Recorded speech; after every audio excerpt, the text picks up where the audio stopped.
აზრის ხართ სტატისტიკასთან დაკავშირებით პირველი 3 თვის ინფორმაცია შინაგან საქმეთა სამინისტროს მიერ დადებული სტატისტიკა გამოქვეყნა ერთ-ერთმა საინფორმაციო სააგენტომ, სადაც იყო რამდენჯერმე გაზრდილი კრიმინალი, შემდეგ ამ 3 თვიანის შემდეგ, ასე ვთქვათ, გამოაქვეყნეს გაასწორეს მედიდი ეჯუმაკ სტატისტიკა და იქ ეწერა, რომ გახსნის მაჩვენებელი არის ასტრონომიულად გაზრდილი და დანაშაულმა დაიწყო კლება. ითი აიხსნება ეს ტომილება და რომელ სტატისტიკას ვენდოთ? პოლიტპატიმრების სიის შედგენის ფორმის წინააღმდეგი და რომ ეს საკითხი ძიების საგანი უნდა გამხდარიყო, აი ამ ინიციატივით გამოვიდა თქვენი წინამორბედი ბატონი ირაკლი ღარიბაშვილი. ეთანხმებით თუ არა ბატონი ირაკლი ღარიბაშვილის ამ განცხადებას, აპირებთ თუ არა გამოძიებას, თუ რამდენად სამართლიანად იქნა შედგენილი კრიტერიუმები. ბრძანეთ, რომ ირაკლი ღარიბაშვილის მიერ დაწყებულ რეფორმას გააგრძელებთ პოლიციაში და ბოდიში, მაგრამ მე ვიცოდი და საქართველოს მოქალაქეებმა ვიცოდით, რომ პოლიციის სისტემაში რეფორმა დაიწყო ბატონმა ვანო მერაბიშვილმა.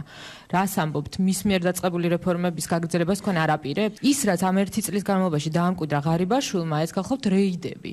და თქვენ თუ არ ვცდები და მეხსიერება არ მღალატობს, ამ დროს თბილისის სამმართველოს უფროსი ბრძანდებოდით. ესე იგი თქვენც იზიარებთ, რომ რეიდების პრაქტიკა უნდა გაგრძელდეს? ჩემს ყოფილ კოლეგებს ძალიან გაახარებს ალბათ ეს კითხვა, რამდენად გახსნილი იქნებით მედიასთან, ვინაიდან გამჭვირვალეობა ამ უწყების იქნება პრინციპულად მნიშვნელოვანი. ეს ერთი და კიდევ თქვენ ხომ არ განეკუთვნებით იმ კატეგორიას, რომელსაც ძალიან მოსწონს ისეთი ეპითეტები, ჩვენ გვაქვს ესეთი გამოცდილება, მაგალითად ყავდა რკინის კაცი, ყავდა ხერხემალი, მე ვანო მაგარია და ასე შემდეგ. იმედი მაქვს ესეთი ეპითეტები თქვენ არ მოგწონთ. კანონი რომელიც შემოვიდა პოლიციის შესახებ, ეს რატომღაც არ იყო ხერხემალის, ტალერანის და ფუშეს დროს შემოტანილი, ეს იყო ძირძველი კანონი და ძალიან გთხოვთ გვიპასუხებთ, გააგრძელებთ ბატონი ირაკლი ღარიბაშვილის მიერ გაკეთებულ აი ამ პროექტებს თუ რენესანსი მოხდება ვანო მერაბიშვილის. ჩვენ შეგვიძლია მოგაწოდოთ თქვენ უტყვარი სტატისტიკა, რომელიც გააჩნია ჩვენ სამინისტროს.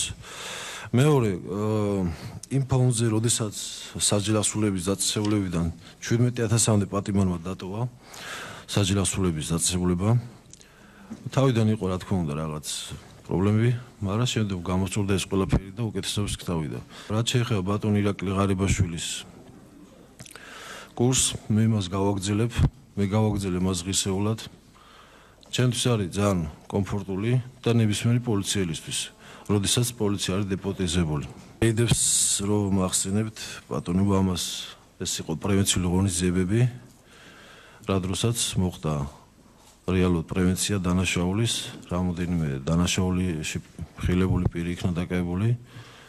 შედეგიანი იყო და რამოდენიმე იარაღით იყო პიროვნება დაკავებული რა. ნებისმიერ დროს ჩვენი სამინისტრო, შინაგან საქმეთა სამინისტრო მზად იქნება ყველაფერი იყოს ღია, ხილული საზოგადოებისთვის და არაფერი დახურული.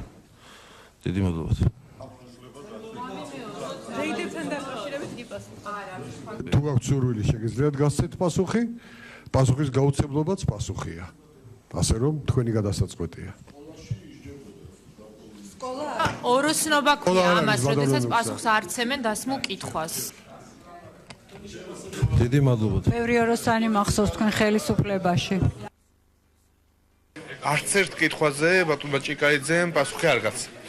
ამიტომ მე ვფიქრობ, რომ თვითონ უმრავლესობის წევრებიც უნდა დაფიქრდნენ, რამდენად სწორია ამ კანდიდატურაზე, პოლიტიკურ თანამდებობაზე წარმოდგენა ადამიანის, რომელსაც ელემენტარულად საკომიტეტო განხილვებში მსგავს კითხვებზე პასუხის გაცემა არ შეუძლია.